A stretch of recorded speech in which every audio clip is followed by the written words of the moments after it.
Assalamualaikum dan salam sejahtera. Anda bersama saya, Ruzaini Ruslan, 30 minit dalam Sirius Utama. Tajuk utama malam ini, 2 Februari 2021. PKP 2.0 dilanjut 2 minggu lagi. Gila judi ketika PKP. Geng wanita dicekup.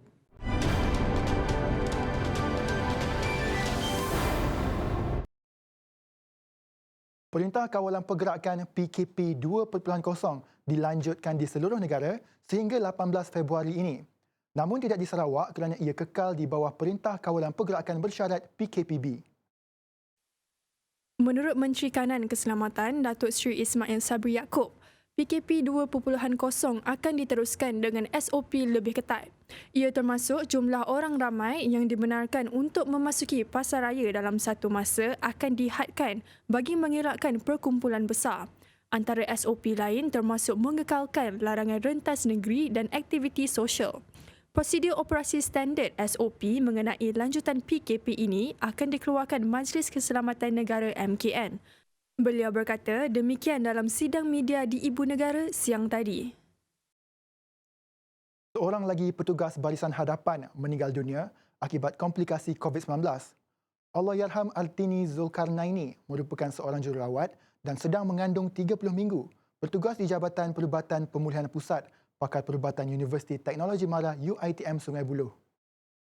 Berita pemergian petugas barisan hadapan itu dikongsi Fakulti Perubatan UiTM menerusi Facebook usai kematian Allahyarham awal pagi tadi. Pemergian jururawat berkenaan yang juga penulis buku Penjagaan dan Pemulihan Jantung terbitan UiTM itu menerima reaksi duka kenalan arwah dan warganet.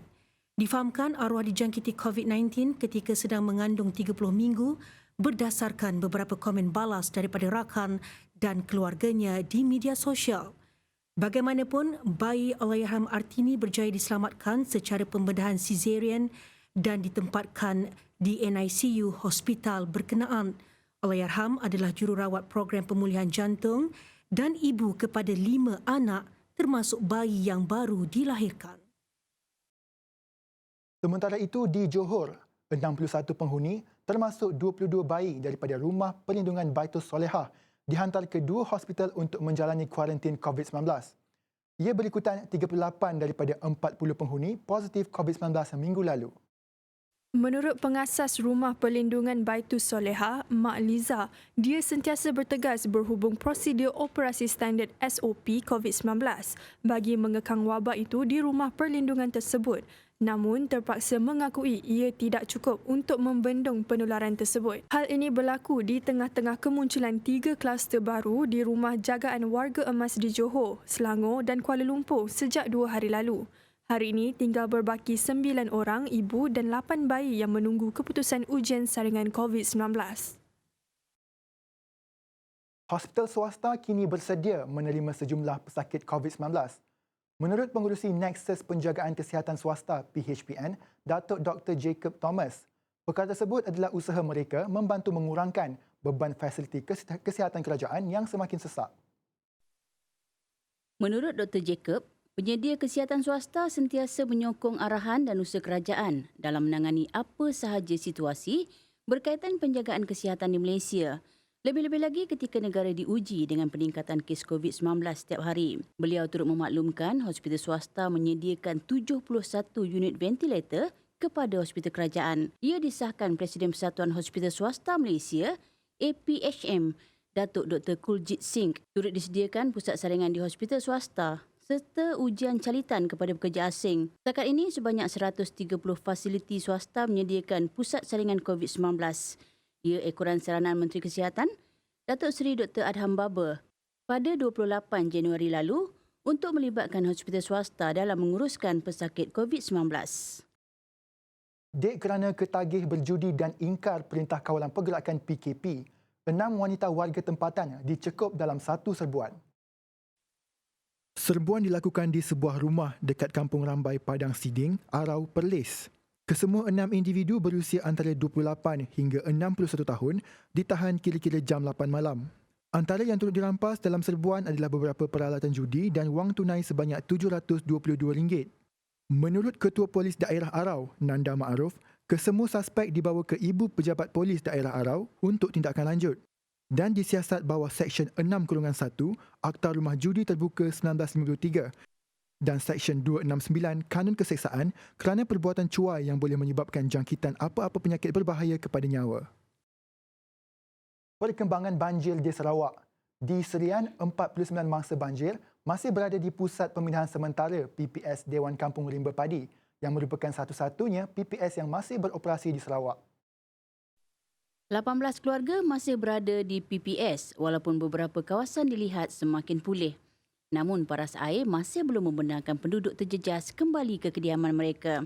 Namun begitu, Ketua Cawangan Sekretariat JPBN Sarawak Angkatan Pertahanan Malaysia Ismail Mahidin menyatakan kemungkinan besar penduduk akan dapat kembali ke kediaman mereka dalam masa terdekat. Perbicaraan kes rasuah 2.8 juta ahli Parlimen Kinabatangan Datuk Seri Bung Mokhtar Radin dan isterinya Datin Seri Zizi Izzat A. Samad ditangguh. Ia kerana saksi ke-11 pendakwaan dikatakan tidak sihat.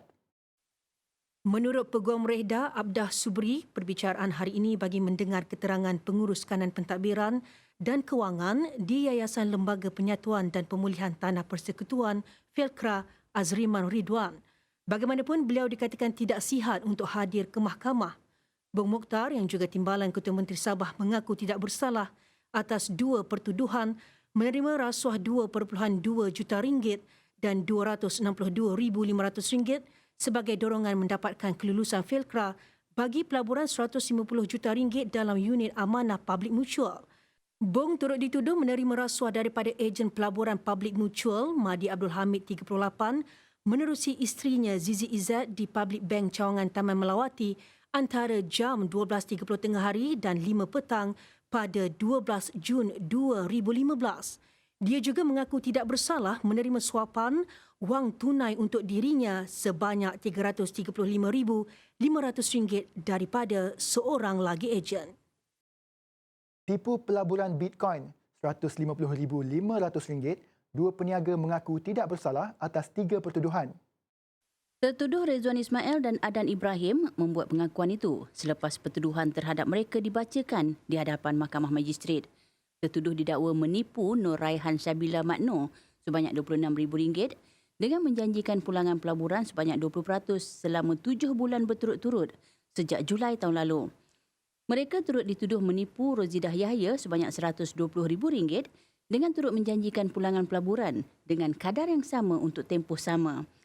Bagi pertuduhan ketiga pula, kedua-dua mereka dituduh menipu Normah Syari sebanyak RM4,500 di lokasi sama dengan menjanjikan pulangan pelaburan 20% untuk tempoh sama pada 8 Mei tahun lalu. Setiausaha Agung Majlis Perundingan Melayu MPM, Datuk Dr. Hassan Mat, menggesa Majlis Amanah Rakyat MARA perlu menyelesaikan segera isu dalaman yang membelenggu agensi itu. Ia bagi mengelakkan kesan terhadap agenda memaju dan memakmurkan Bumiputera. Ini kerana Bumiputera masih menaruh harapan tinggi terhadap agensi itu dalam meningkatkan ekonomi bangsa. Gesaan itu disuarakan Setiausaha Agung Majlis Perundangan Melayu MPM Datuk Dr. Hassan Mat yang mendakwa Bumiputera masih menaruh harapan tinggi terhadap agensi itu bagi membantu meningkatkan ekonomi mereka. Gesaan itu berdasarkan resolusi dicapai dalam Kongres Ekonomi Bumiputera Anjuran MPM pada Oktober tahun lalu. Mesyuarat jawatankuasa itu akhir tahun lalu turut memberi peluang kepada MARA membentangkan plan agenda memajukan Bumiputera. Beliau berkata kewujudan jawatankuasa dan Majlis Kemakmuran Bumiputera akan memberi impak dalam usaha membangunkan agenda Bumiputera. Data percuma 30GB yang diberi selama sebulan harus dimanfaatkan sepenuhnya oleh pelajar, guru dan ibu bapa. Ia bertujuan bagi melancarkan pengajaran dan pembelajaran di rumah PDPR sepanjang tempoh PKP ini. Menurut Suruhanjaya Komunikasi dan Multimedia Malaysia SKMM, ia susulan peruntukan data percuma ditawarkan syarikat telekomunikasi itu dilanjutkan sehingga 30 April ini. SKMM juga sentiasa mengalu-alukan bantuan daripada syarikat telekomunikasi gergasi yang turut prihatin termasuk Celcom, Digi, Maxis, U-Mobile dan Telekom Malaysia TM. Peruntukan data percuma sejak April 2020 ini adalah tambahan kepada pakej langganan data sedia ada dan boleh digunakan untuk mengakses platform sidang video, bahan pengajaran menerusi email namun tidak terpakai untuk melayari media sosial menonton video, permainan dalam talian dan melayari muzik. Pentingnya Perintah Kawalan Pergerakan untuk cegah penularan COVID-19. Mungkin anda semua tertanya-tanya, kenapa kita perlu menuruti Perintah Kawalan Pergerakan? Perintah Kawalan Pergerakan diarahkan supaya COVID-19 dapat dihentikan daripada terus menular. Langkah pengawalan ini telah terbukti keberkesanannya dan telah dipraktikkan oleh negara-negara lain. Kenapa 14 hari? Jika seseorang itu disyaki pembawa COVID-19, penyebaran dapat dicegah dalam tempoh ini. Jika tiada apa-apa simptom yang dialami, maka orang itu selamat. Kita semua tidak digalakkan keluar dari rumah dan kurangkan interaksi dengan orang ramai. Tukar aktiviti harian anda kepada aktiviti yang lebih selamat seperti bekerja dari rumah dan membuat pembelian barangan atau makanan secara online. Perintah Kawalan Pergerakan perlu diambil serius dan bukannya dianggap sebagai cuti biasa. Bagi anda yang ingin pulang ke kampung, ia bukanlah satu tindakan yang baik. Malah, potensi untuk COVID-19 tersebar adalah lebih tinggi. Anda dikehendaki untuk patuh kepada arahan yang diberikan atau boleh dikenakan tindakan undang-undang jika ingkar. Kita semua digesa untuk saling bekerjasama dan bersatu padu dalam menangani isu COVID-19 yang sedang melanda negara dan dunia. Kongsikan video ini kepada rakan-rakan agar semua sedar dan faham tentang Perintah Kawalan Pergerakan ini.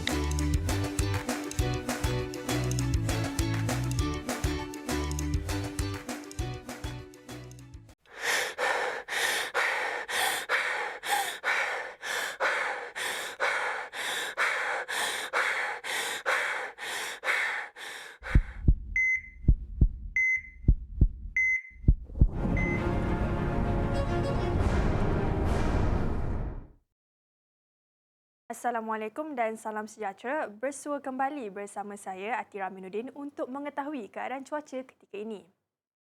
Pada ketika ini, angin terus bertiup dari arah timur laut dengan kelajuan yang kencang iaitu sekitar 40 hingga 50 km sejam dan ketinggian ombak boleh mencapai 4.5 meter.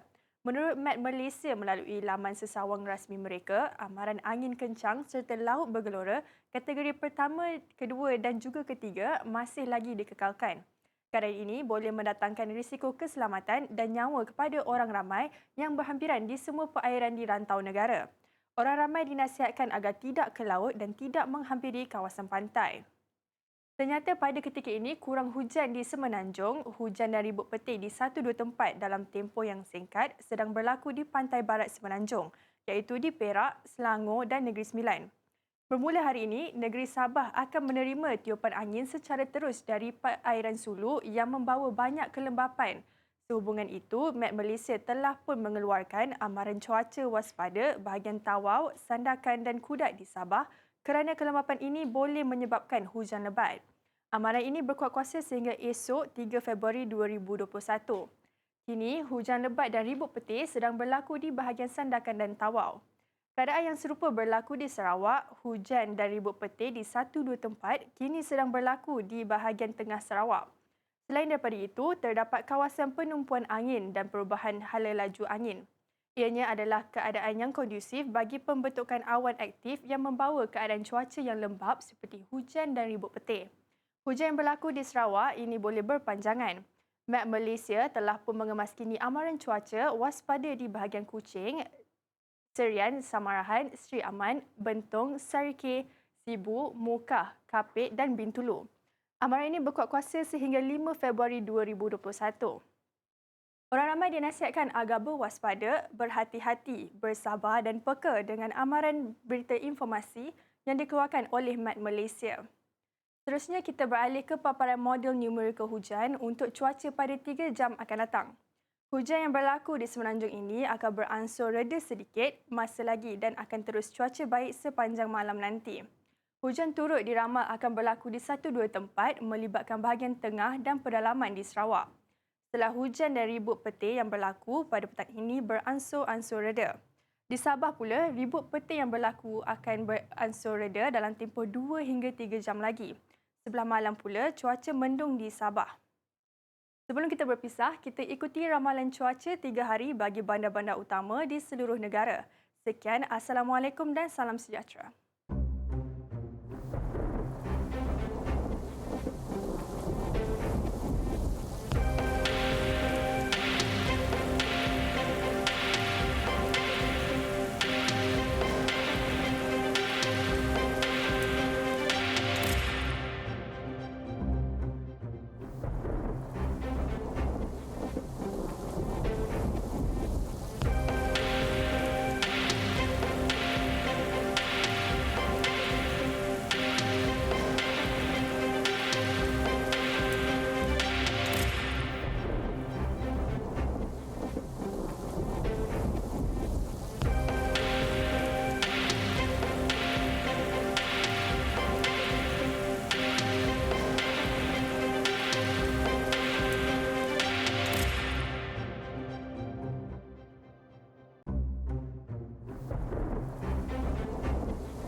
Terima kasih Atira Aminuddin atas laporan cuaca sebentar tadi.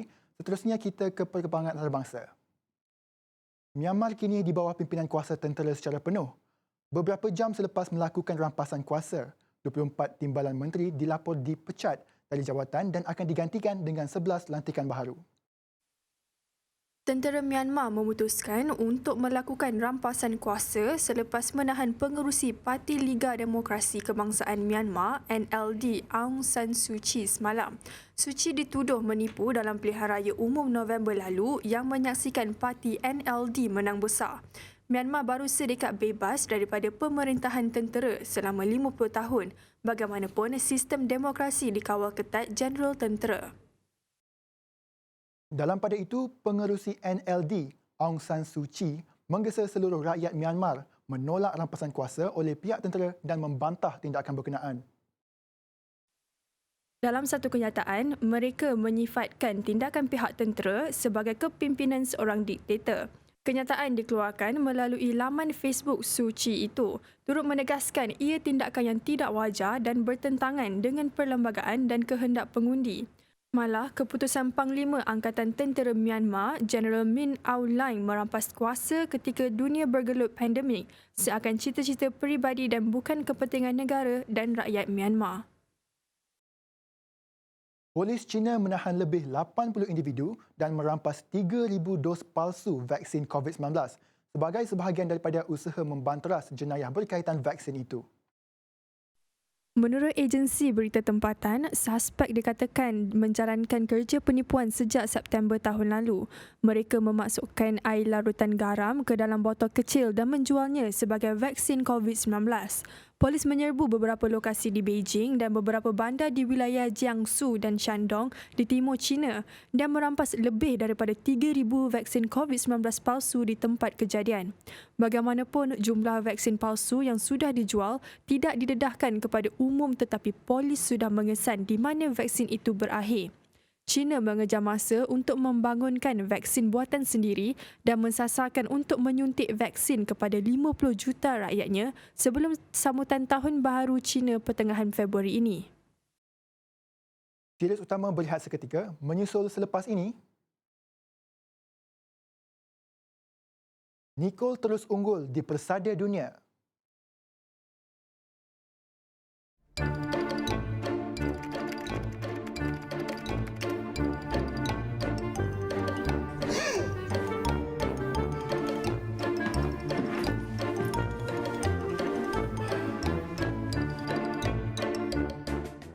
Cepat-cepat nak pergi mana tu bang? Aku kat sini lah.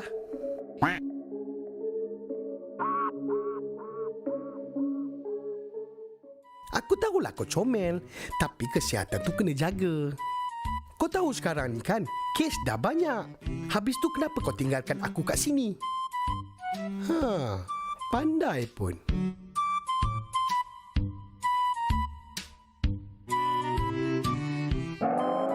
Oi!